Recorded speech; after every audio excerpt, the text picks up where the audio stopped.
그분은 근본 하나님의 본체이시지만은 창세전에 삼위 하나님께서 협의하신 언약을 따라서 친히 성자로서 인간의 육신을 입으시고 이 세상에 오셨습니다.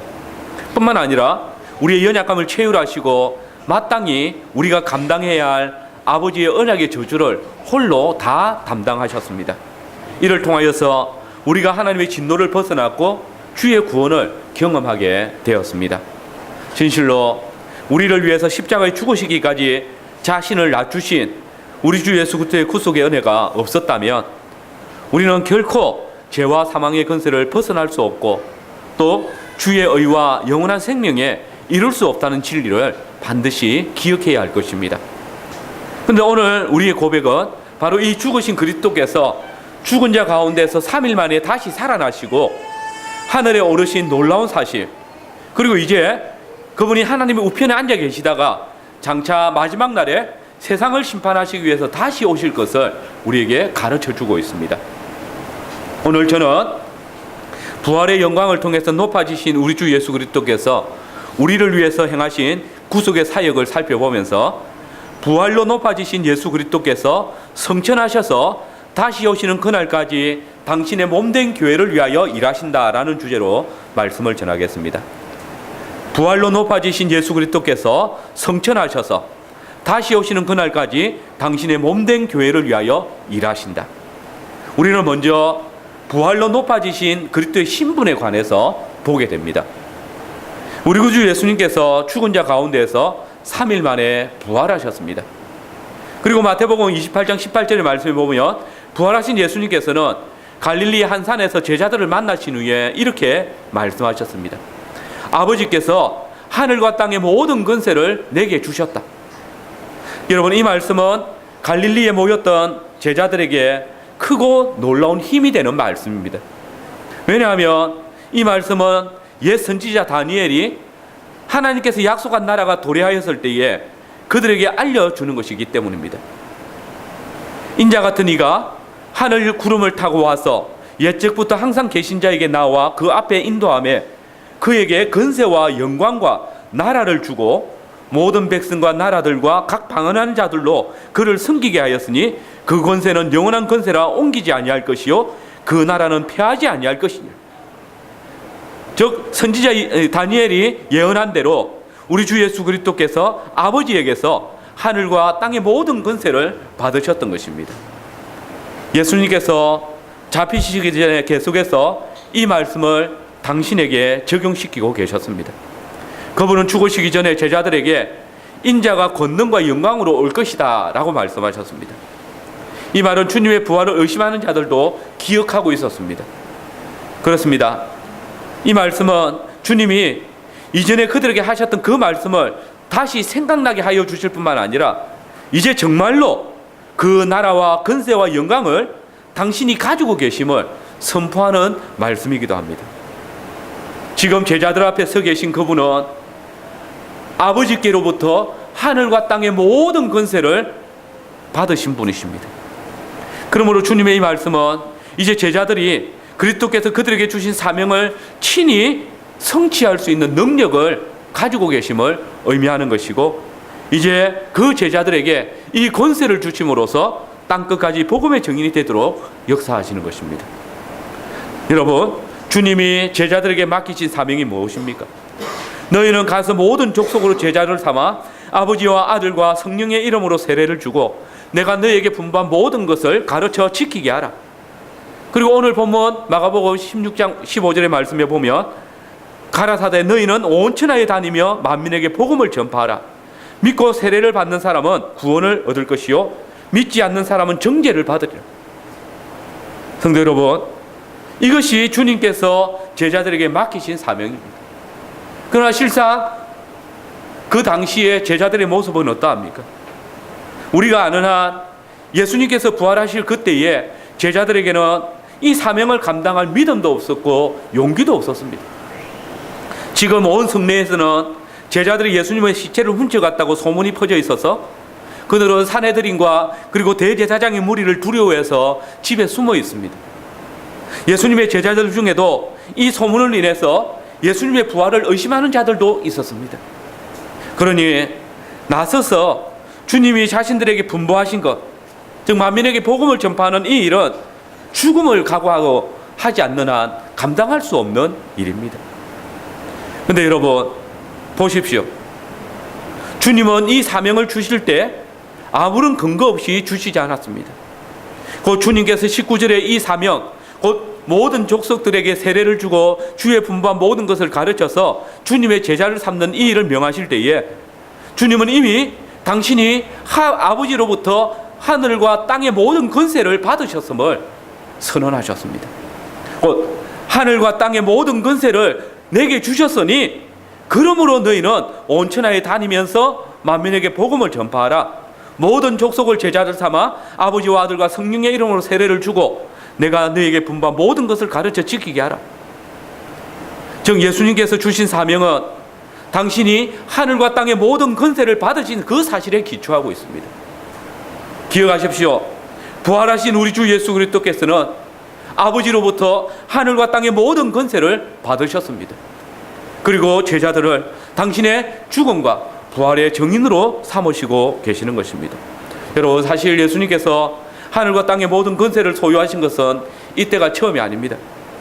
예수님 최초로부터 아버지 하나님과 함께 계셨고 그 자신이 이 세상을 창조하신 하나님이십니다. 그러므로 예수님은 원래부터 하늘과 땅의 모든 권세를 소유하고 계신 분이셨습니다. 그러나 예수님께서는 하나님의 형상을 따라 지음받은 인간이 하나님께 범죄하여서 죽을 수밖에 없게 되어졌을 때 이 죄인된 인간을 위해서 인간의 몸을 입으시고 이 세상에 오셨습니다. 그분은 인간의 육신을 입으시기 위해서 당신이 원래부터 갖고 계셨던 그 하늘과 땅의 모든 권세를 친히 내려놓으셨습니다. 그러므로 바울은 이렇게 찬송하지 않았습니까? 너희 안에 이 마음을 품으라. 곧 그리스도 예수의 마음이니 그는 근본 하나님의 본체시나 하나님과 동등됨을 취할 것으로 여기지 아니하시고 오히려 자기를 빌어 종의 형체를 가져 사람들과 같이 되었고 사람의 모양으로 나타나셨음에 자기를 낮추시고 죽기까지 복종하셨으니 곧 십자가에 죽으심이라. 그렇습니다. 예수님은 근본 하나님의 본체셨습니다. 그러나 실로 그분은 죄의 종되어진 우리를 위해서 친히 종의 형체를 입으시기 위해서 당신이 가지고 계셨던 하늘과 땅의 모든 권세를 내어 놓으셨습니다. 스스로 낮추시고 십자가에 죽으시기까지 아버지의 뜻에 복종하셨습니다. 그런데 여러분 그때 놀라운 일이 일어났습니다. 곧 하늘과 땅의 권세를 가지신 하나님께서 죽기까지 자신을 낮추신 그리스도를 높이신 것입니다. 이름으로 하나님이 그를 지극히 높여 모든 이름 위에 뛰어난 이름을 주사 하늘에 있는 자들과 땅에 있는 자들과 땅 아래에 있는 자들로 모든 무릎을 예수의 이름에 꿇게 하시고 모든 입으로 예수 그리스도를 주라 시인하여 하나님 아버지께 영광을 돌리게 하셨느니라. 여러분 엄청난 사실이 우리 주 예수 그리스도께서 스스로 낮추시고 자신을 죽기까지 복종시켰을 때에 나타났습니다. 성부 하나님께서는 예수님께서 당신을 죽기까지 복종하실 때 스스로 포기하셨던 그 우주를 다스리던 모든 권세를 다시 예수님께 부여하여 주셨습니다. 그리고 예수님께서는 창조시에 가지셨던 그 권세를 다시 획득하셨습니다. 예수님은 낮아지시되 종의 형체를 입고 죽기까지 낮아지셨지요. 아버지 하나님께서는 친히 당신 자신을 낮추신 예수 그리스도를 높이 드셔서 다시 하늘과 땅의 모든 권세를 주셨던 것입니다. 그러므로 제자들은 이제 하늘과 땅의 권세를 가진 절대자에 의해서 자신들의 직무를 임명받고 있는 것입니다. 그들은 복음을 전할 때 그것을 느꼈습니다. 모든 권세 있는 자들 앞에서 담대히 말하고 있는, 또 그들을 두려워하지 않으며 오히려 그들에게 말씀을 주신 하나님의 명령이 있기 때문에 너희 말과 하나님의 말씀 중에 어떤 것을 듣는 것이 옳으냐라고 대항할 수 있는 그런 믿음과 또 지혜가 있었던 것입니다. 하늘과 땅의 모든 권세를 가지신 주님은 그의 제자들을 통해서 그의 복음, 곧 말씀이 전파되어지게 하시고 바로 그 말씀의 터 위에 당신의 교회를 세우셨습니다.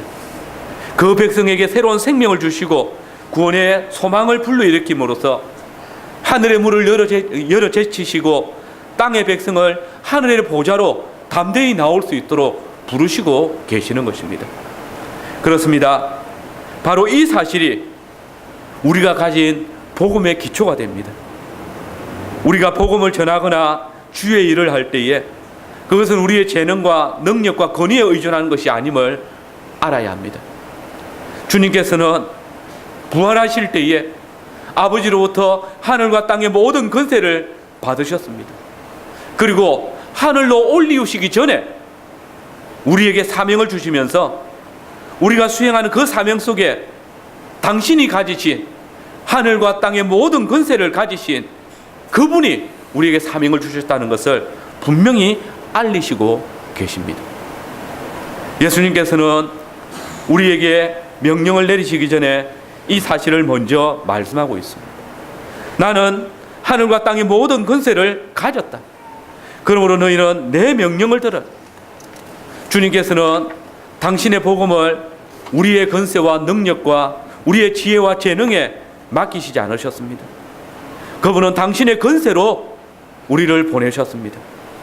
그러므로 우리가 주께서 주신 사명을 수행하고 있을 때에 그 속에는 우리의 권세나 능력이 아니라 바로 하늘과 땅의 모든 권세를 가지신 주 예수 그리스도의 주권이 있는 것이고 그분의 능력이 우리와 함께 있는 것입니다. 여러분, 부활하신 예수님께서 주신 사명이 우리 앞에 놓여져 있습니다.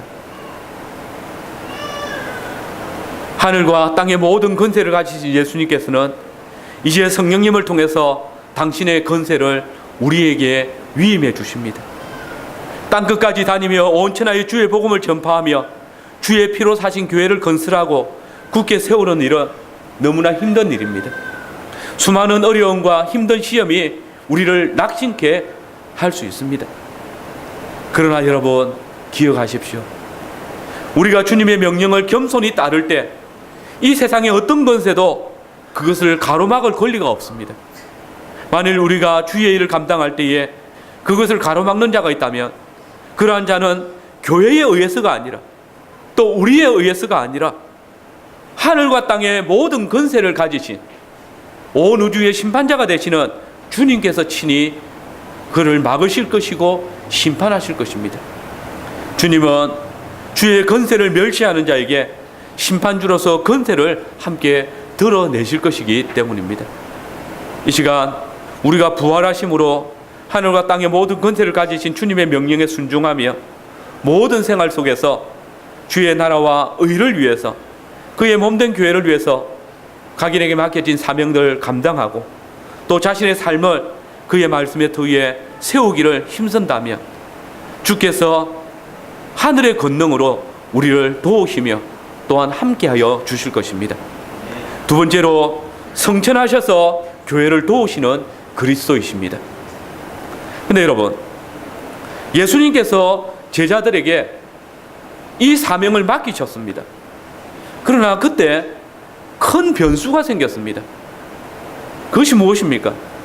그 제자들에게 너희는 온 천하에 다니며 만민에게 복음을 전파하라고 명령하셨던 그 주님께서, 하늘과 땅의 권세를 가지신 그 주님께서 부활하신 후 40일이 되는 날에 하늘로 올려오신 것입니다. 사실 지금까지 제자들은 예수님과 함께 있었습니다. 그래서 비록 사내들인 공회원들이 겁을 주고 또 유대인들이 무섭지만은 예수님께서 함께 계셨기 때문에 두려워하지 않았고 예수님이 명령하신 대로 나가서 복음을 전할 수 있었습니다. 그런데 여러분, 이제 그 권세를 가지신 예수님께서 자신들을 떠나가셨습니다. 우리는 제자들이 예수님께서 그들과 함께 하지 않을 때 어떻게 행동했는지 잘 알고 있지 않습니까?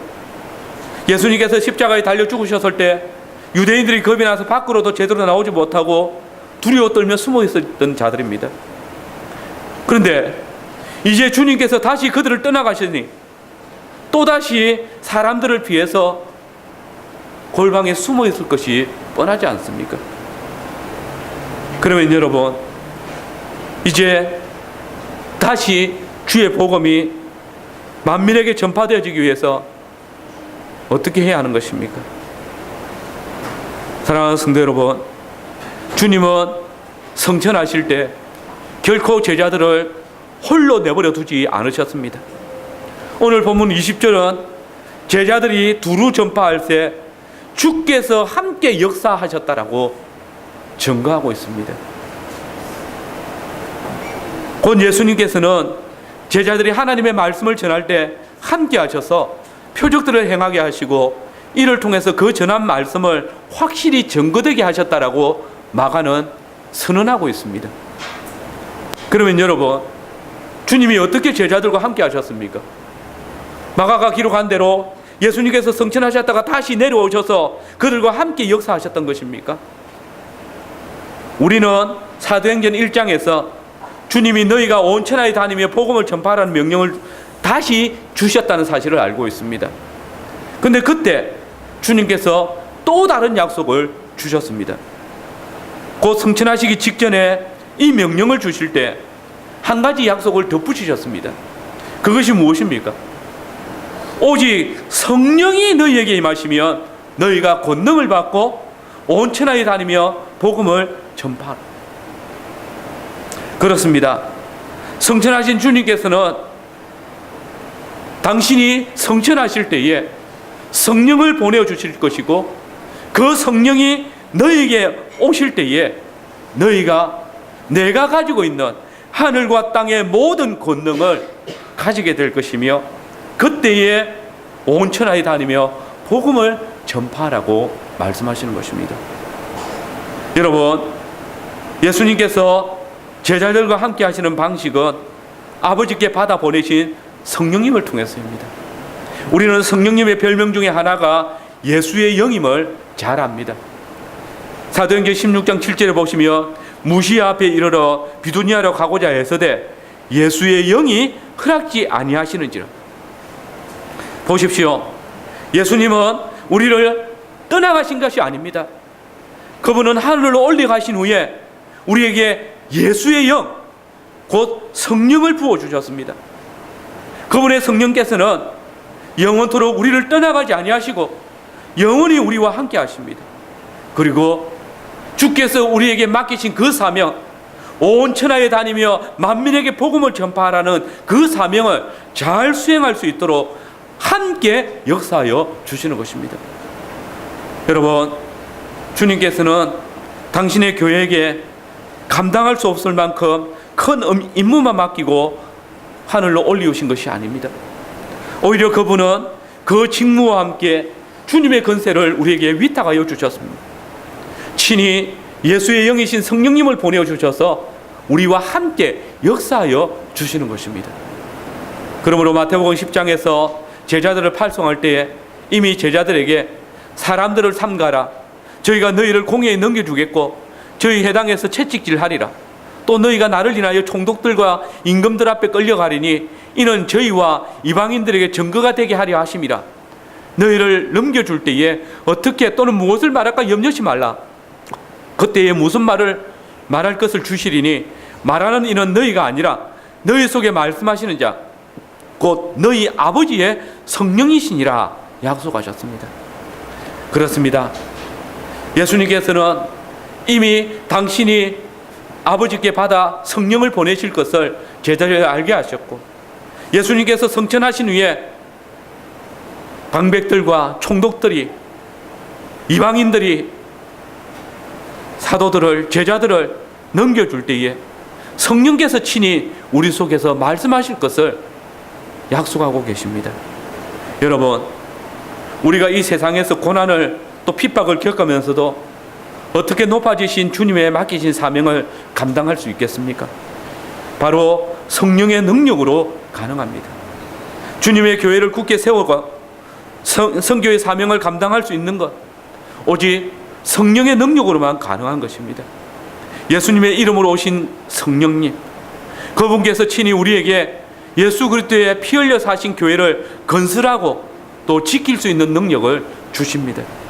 성령님께서는 제자들에게 예수님께서 가르쳐 주신 말씀의 내용들을 생각나게 하십니다. 복음서를 기록하게 하십니다. 주님의 말씀을 전파하고 또 가르침으로써 교회가 세워지도록 하십니다. 이 모든 것들이 다 성령의 함께 하시는 역사입니다. 주님은 당신의 성령을 통해서 너희와 항상 함께 있으리라 그 약속을 온전히 이루시고 계시는 것입니다. 사실 오늘 본문 17절에 믿는 자들에게는 이런 표적이 따르리니 라는 이 말씀은 은사주의자들이나 오순절 사람들에 의해서 주께서 모든 그리스도인들과 함께 역사하셔서 표적을 나타나도록 하신다라는 근거구절로 사용합니다. 즉 모든 믿는 사람들이 여러 가지 표적을 나타내고 기적적인 일들을 행해야 참 성도라고, 믿음이 좋은 성도라고 말합니다.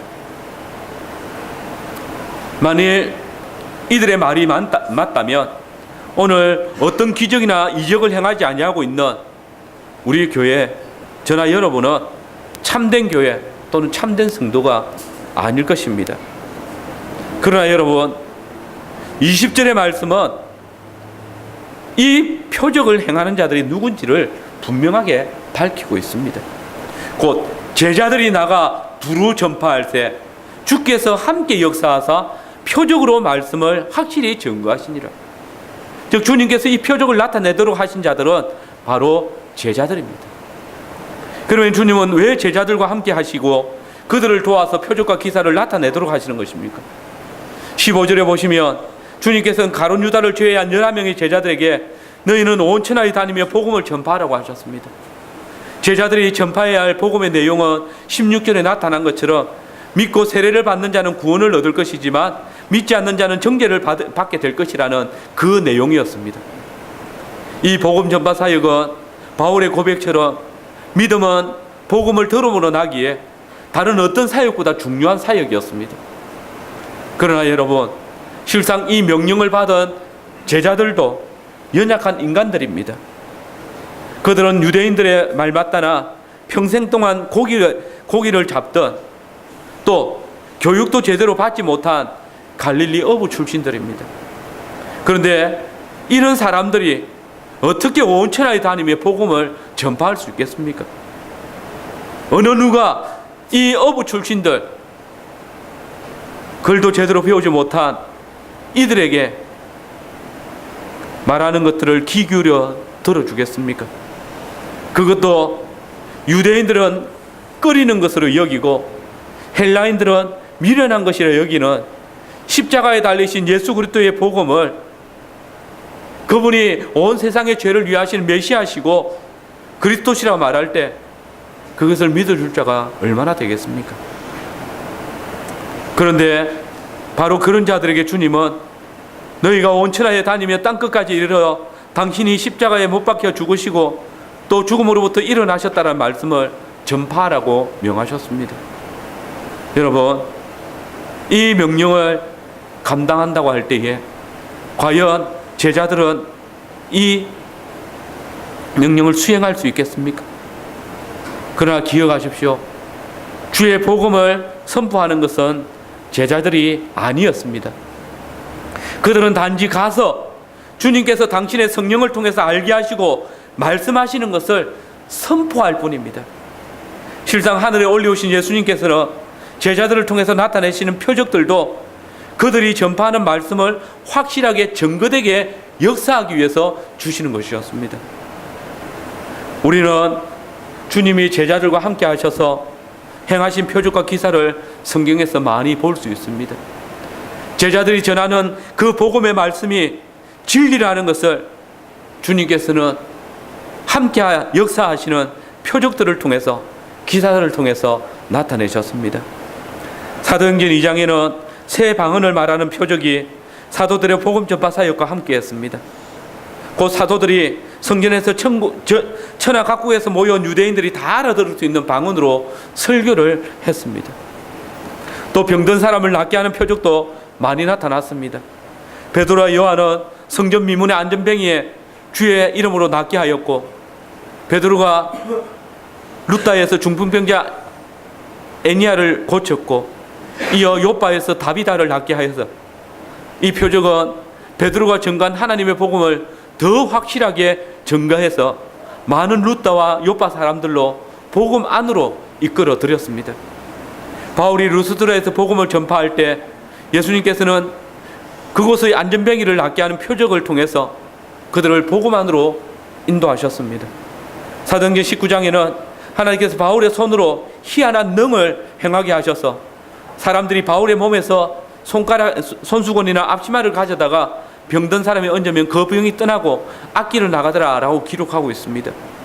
바울과 바나바가 이고니온에 있을 때 주께서 저희 손으로 표적과 기사를 행하게 하여서 은혜의 말씀이 증거되게 하셨다라고 기록하고 있습니다. 빌립보에서 귀신 들린 계집종을 고쳤고 뱀이 바울의 팔 주위를 물어서 죽게 만들려고 했지만 손상을 당하지 않게 했습니다. 여러분, 사도들과 주의 제자들이 복음 전파 사역을 감당할 때에 나타나는 이 모든 기사와 표적들이 계시해 주는 것은 무엇입니까? 주께서 당신의 제자들과 함께 역사하고 계시다는 것입니다. 그래서 바울은 주 하나님께서 자신을 통해서 계속해서 기사가 나타나도록 하시는 것을 말하면서 그리스도께서 이방인들을 순종케 하시기 위해서 나로 말미암아 말과 일이며 표적과 기사의 능력이며 성령의 능력으로 역사하게 하셨다라고 분명하게 밝히는 것입니다. 여러분, 이 모든 말씀들이 우리에게 무엇을 말합니까? 주님의 제자들은 주님의 명령을 따라 온 유다와 사마리아와 땅끝까지 나가서 그곳에서 그리스도의 승리의 복음을 설교했고 그때 주님께서는 그들과 함께 역사하심으로써 많은 표적과 기사를 나타내셨습니다. 그렇게 해서 제자들이 선포하는 진리의 말씀을 더욱 확고히 하고 확정시켜 주셨던 것입니다. 그리고 그때에 천하 만민이 주께로 나왔음을 우리는 사도행전을 통하여서 수도 없이 보고 듣는 것입니다. 그런데 여러분, 여기서 주의할 것이 있습니다. 그 제자들을 통해서 나타난 많은 기사와 표적이 사람들의 믿음을 일으킨 것이 아니라는 사실입니다. 도리어 하나님께서 생명의 말씀을 천하 각국에 전파하는 사도들을 돕기 위해서 표적과 기사가 많이 나타나는 것입니다. 그렇습니다. 사람들의 믿음을 일으키는 것은 하나님의 말씀입니다. 그 생명의 말씀이 우리의 믿음을 일으킵니다. 사도들을 통하여서 나타나는 표적과 기사는 바로 이 말씀을 확정시키기 위해서 그리스도께서 드러내신 것입니다. 그러므로 오늘날도 하나님께서 당신의 복음을 확정시키기 위해서 기사나 표적들을 나타내신다라고 생각해서는 안 됩니다.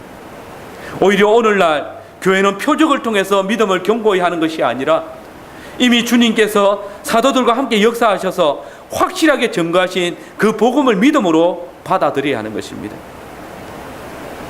그리스도께서는 이미 사도들과 함께 하심을 복음이 전파되어질 때에 표적과 기사를 통해서 드러내셨고 이것이 이제 복음임을 말씀하시는 것입니다.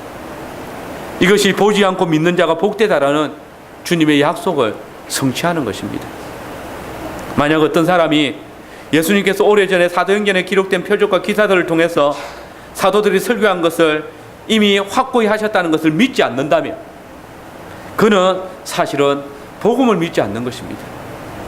또 오늘날에도 복음을 확고히 하기 위해서는 이런 표적들이 나타나야 된다고 말하는 사람 역시 이미 사도들을 통해서 확실하게 증거되어진 그 복음, 주께서 성경에 기록하심으로써 사도들이 전한 복음은 확실하다는 것을 말씀하셨음에도 그것을 믿지 않는 것입니다. 그러면 여러분, 오늘날 우리 주변에 오순절팔 교회나 은사주의자들이 자신들이 행하였다고 주장하는 표적과 기사들은 무엇입니까? 우리는 이것을 생각할 때에 두 가지를 기억해야 합니다. 먼저는 하나님께서 오늘날도 믿는 자들이 병고침과 귀신 추방의 기적들을 실행하실 것이라고 말씀하시지 않았다는 사실을 알아야 합니다. 이 말은 주님이 오늘날에는 기적을 행하지 않는다는 그런 말이 아닙니다. 오히려 여러분들이 표적이나 기사에 대해서 들을 때에 동요하고 흔들리지 말아야 하고 병 고침 받기를 주장하는 자들에 대해서 부러워하지 않아야 된다는 것을 말하고 있습니다. 오직 주님께서는 주의 말씀을 통해서 우리의 믿음을 일으키십니다. 그리고 이미 사도들을 통해서 당신의 제자들을 통해서 표적과 기사를 행하시며 당신이 전하는 복음은 확실하다는 것을 우리에게 보여주신 것입니다. 그러므로 오늘 이 표적이나 기사들을 통해서 믿음을 일으킨다고 주장하는 자들은 진실로 하나님의 말씀을 무시하고 있는 것입니다. 또한 오늘 교회 안에 많은 중직자들 역시도 자신들이 경험한 그것을 내세워서 하나님의 말씀을 무시하고 이것이 주께서 우리에게 믿음을 일으키신 표적이라고 이야기합니다. 그러나 분명히 기억하십시오. 주님은 더 이상 표적과 기사를 통해서 우리를 부르시는 것이 아닙니다. 오직 약속의 말씀을 통해서 우리를 부르시며 또한 이것이 우리에게 진짜 표적이라는 것을 기억하십시오. 우리가 또 한 가지 기억할 것은 바울이 데살로니가 교회에 보낸 편지의 내용입니다. 여러분, 데살로니가 후서 2장 9절을 우리 함께 읽어보겠습니다. 데살로니가 후서 2장 9절입니다.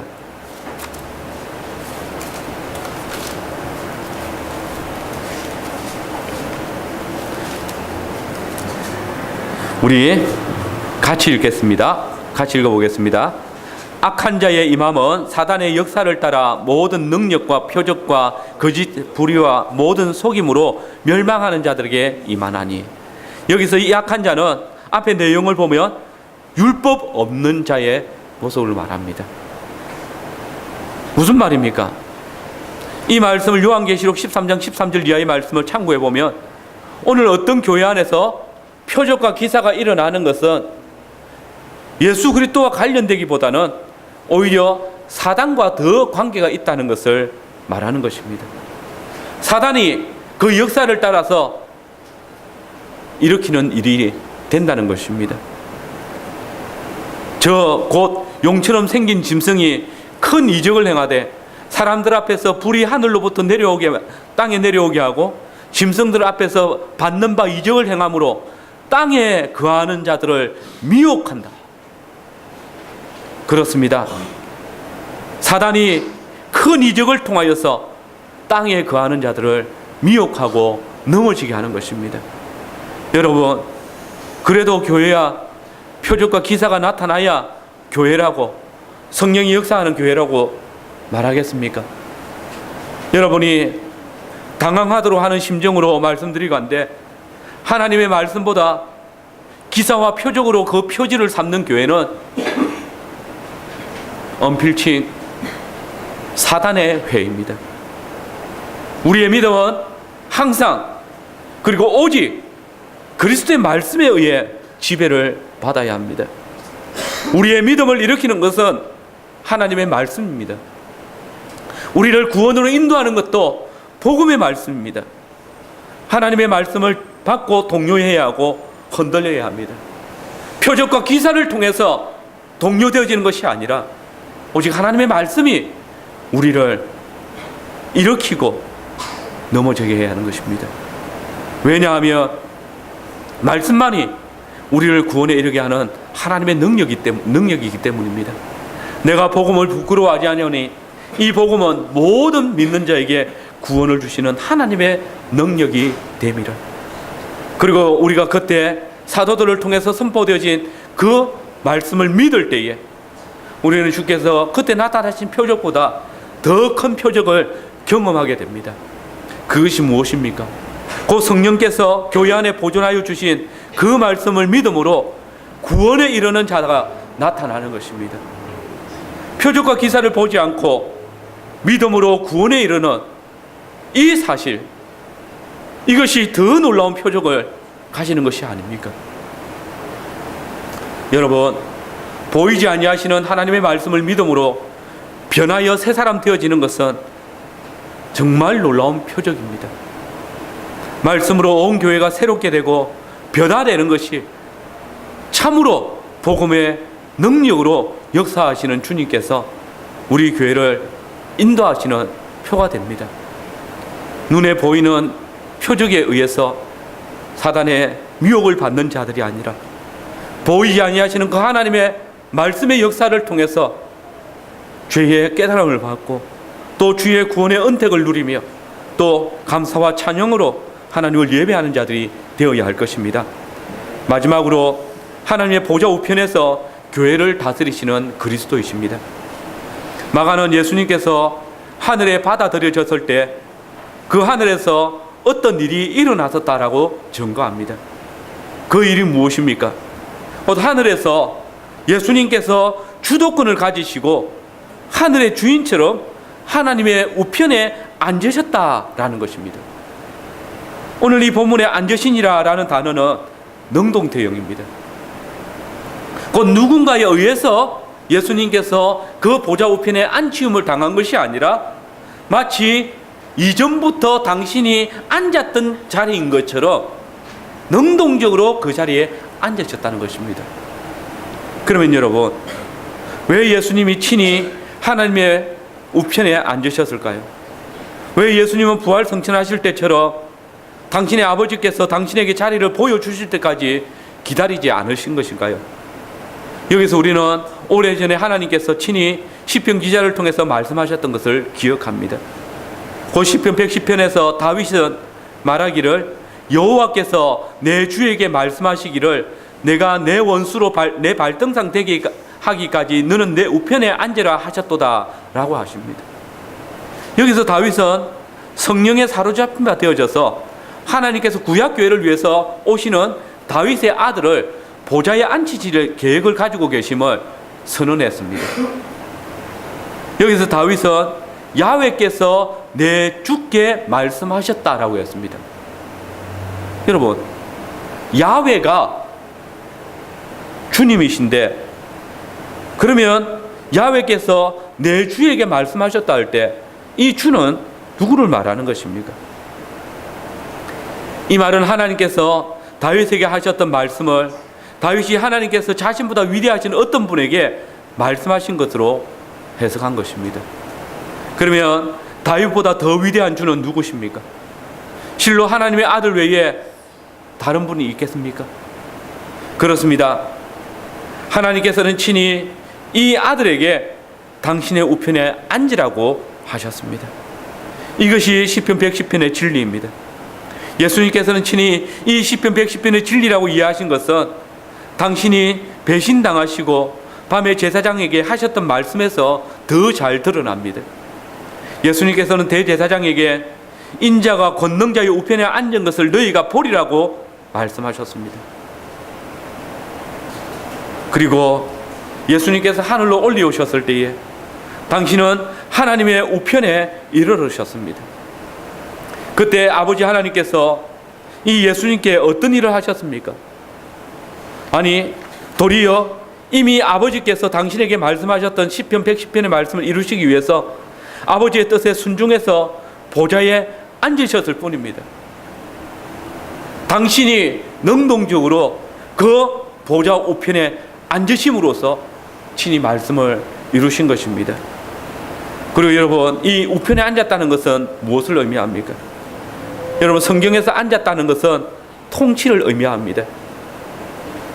모세와 아론이 애굽의 바로에 갔을 때 바로는 보좌에 앉아 있었습니다. 다윗은 솔로몬이 내 보좌에 앉을 것이다 라고 바세바에게 화근했습니다. 야훼 하나님께서 이스라엘 위에 앉으셨다 또는 언약궤 위에 자정하셨다, 이 말은 이스라엘의 왕으로 하나님께서 주권을 행사하고 계신다, 그런 말입니다. 마찬가지입니다. 예수님께서 하늘로 받아들여지셨을 때 하나님의 우편에 앉았다는 이 말씀은 이제 예수님께서 만유의 통치자 왕이 되셨다는 것을 말합니다. 이는 실로 우리 죄 때문에 십자가 위에 달리신 예수님을 거절하신 하나님께서 예수님을 하늘로 받아들이셨고 그때의 그 예수님으로 모든 세상의 통치자가 되게 하셨음을 의미합니다. 특별히 마가는 예수님께서 하나님 우편에 앉으셨다라는 것을 강조합니다. 성경에서 이 우편은 종종 영광과 권능의 장소를 말합니다. 하나님께서 당신의 백성들의 유익을 위해서 사용하시는 전능하신 능력과 영광의 상징이 바로 이 우편입니다. 그러므로 예수님께서 하늘 보좌 우편에 앉으셨다라는 말씀은 하나님께서 예수님께 전능하신 당신의 오른편에 그 능력과 권세를 다 주셨다는 것을 보충해 주고 있습니다. 그래서 예수님께서 이제 세상의 구주이실 뿐만 아니라 온 만유의 통치자가 되셨음을 본문은 증거하고 있습니다. 그러므로 바울은 에베소서에서 예수님께서 이 우편에 하나님 우편에 앉으심을 이렇게 기록했습니다. 에베소서 1장 20절 이하의 말씀입니다. 하나님께서 그리스도를 하늘에 있는 자기 오른편에 앉히사 모든 정사와 권세와 능력과 주관하는 자와 이 세상뿐 아니라 오는 세상에 일컬을 모든 이름 위에 뛰어나게 하시고 또 만물을 그 발 아래 복종하게 하셨다. 그렇습니다.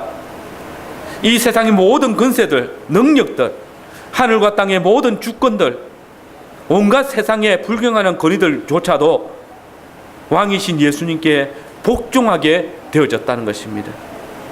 그 이유는 무엇입니까? 하나님께서 죄와 죽음의 권세를 이기시고 부활 성천하신 예수님께서 이 높은 위치에 하나님의 보좌 우편에 앉아 계시기 때문입니다. 여러분, 이 어려운 생활 가운데 우리 앞에 놓여진 싸움의 특징이 무엇입니까? 이 싸움은 실제적인 것이고 우리에게는 고난의 현실입니다. 그리고 이 복음서를 받고 읽었던 성도들은 이 전투의 본질을 잘 압니다. 이 믿음의 전투는 우리의 생명을 앗아갈 수도 있습니다. 우리 자녀를 넘어지게 할 수 있습니다. 한순간도 우리를 그냥 내버려 두지 않습니다. 사실 우리를 공격하고 위협하는 이 권세와 능력들은 우리의 싸움이 아무런 가치 없는 것처럼 느껴지기도 할 만큼 막강합니다. 이러한 암담하고 두려운 현실 앞에 우리는 어떻게 해야 합니까? 그러나 그때 마가는 이 험난한 현실 앞에 서 있는 교회에게 큰 위로를 던져줍니다. 주 예수님께서 하늘에 오르사 하나님 우편에 앉으셨느니라. 이 한마디는 우리가 결코 그 어떤 상황 가운데서도 두려워하지 않으며 우리의 싸움을 포기할 이유가 없음을 확신시켜 줍니다. 바울 사도는 여기에 덧붙여서 하나님께서 그리스도를 하늘에 있는 자기 오른편에 앉히사 모든 정사와 권세와 능력과 주관하는 자와 이 세상뿐 아니라 오는 세상에 일컫는 모든 이름 위에 뛰어나게 하시고 또 만물을 그 발 아래 복종하게 하셨다라고 증거합니다. 놀랍지 않습니까? 이 세상을 다스리는 것은 어느 대국의 왕이나 훌륭한 대통령이 아닙니다. 비록 우리에게 닥치는 현실들이 고난의 연속일지라도 그래서 그 현실과의 싸움에서 우리는 고난을 당하겠지만은 만물을 주관하시는 우리 구주께서 하늘 보좌에 앉으셨습니다. 그리고 이 모든 정사와 권세와 능력과 세상의 주관자들을 다스리시고 주관하고 계십니다. 이 사실은 그에게 속한 자들에게 놀라운 확실과 소망을 줍니다. 그리고 우리의 일상에서 일어나는 모든 일이나 문제들이 결코 우연한 것이 아니라 바로 하늘 보좌에 앉으셔서 모든 만물을 주관하시는 분이 다스리고 계시는 것임을 깨닫게 되는 것입니다. 그렇습니다.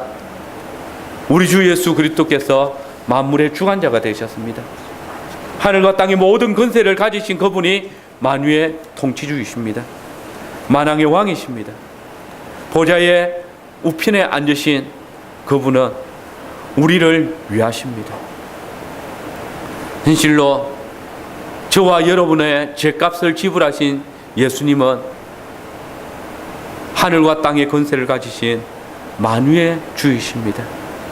그분이 우리를 위하여서 당신 자신을 주시기까지 사랑하셨다면 또한 우리가 이 세상에서 살아갈 때에 우리를 위협하고 핍박하며 또 우리를 넘어지게 하는 그 모든 권세들에게서 우리를 지키시고 보호하시며 인도하시지 않겠습니까? 교회의 머리이신 주의 보좌는 우리 교회가 결정하는 모든 문제들을 주관하십니다. 그분의 주권은 저와 여러분의 작은 일상까지도 다스리십니다. 모든 문제들을 주관하십니다. 어떤 대적들의 권세와 능력도 우리를 넘어뜨리지 못하게 주를 바라고 의뢰하는 자들을 도와주실 것입니다. 모든 만물과 주권을 다스리심으로 주의 권세와 능력의 어떠함을 알게 하시고 모든 만물이 주 앞에 꿇게 하실 것입니다. 여러분, 주님이 십자가 위에서 우리의 죄를 담당하실 때에 아버지께서는 그분을 하늘로 올리우시고 당신의 보좌에 우편에 앉으셨습니다.